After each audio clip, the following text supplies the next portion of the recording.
студенттер, біздің келесі тапсырмамыз дауыссыз және көрініссіз деп аталады. Бір топ қазір шыға тұрасыздар, ал бір топ осы сыныпта қалады. Мен сіздерге видеоның дыбыссыз нұсқасын көрсетемін, ал екінші топ сіздерге тек қана аудиоматериалды тыңдатамын. Және ең соңында екі топ бір-біріңізге естіген және көрген материалдарыңызды қазақ тілінде түсіндіретін боласыздар.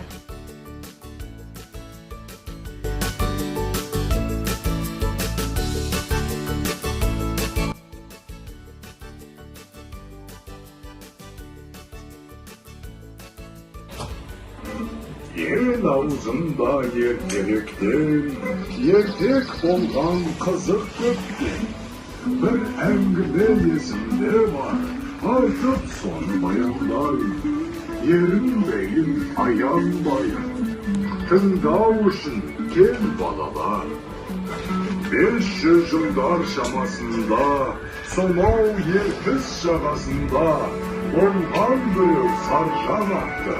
Даңқы шыққан мерген екен, талай жерді көрген екен. Сүйікті жұрт сол қазақты. Сіздер енді бірінші топ видеоны көрдіңіздер, дыбыссыз. Екінші топ сіздер көрініссіз тек аудиоматериалды тыңдадыңыздар. Енді бір-біріңізге не көргендеріңізді, не естігендеріңізді түсіндіріп берейік. Бірінші топтан кім түсіндіріп береді? Сіздер видеоны табыдан. Бір бала жас кезінен өте мықты болады, және де оның ауылында жаңбыр болмайды. Сол үшін оның ауылында жаңбыр болу үшін басқа жерден тауды алып келе жатқанда, оның жолында бір тышқан болады. Сіздер аудиоматериалды тыңдадыңыздар, иә? Аудиоматериал бойынша не түсіндіңіздер? Кім айтады? Фариза? Бір тоға деген бала болады. Ол кішкентай кезінен бері батыр болып өседі.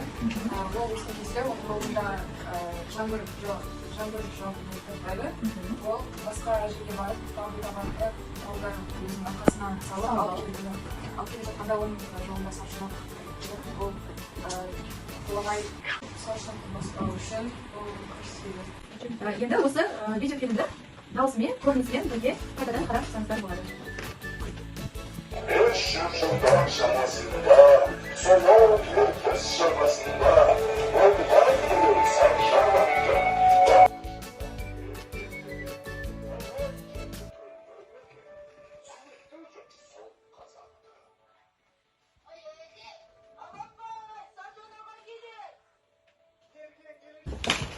Сіздерге бүгінгі оқиға ұнады ма? Иә!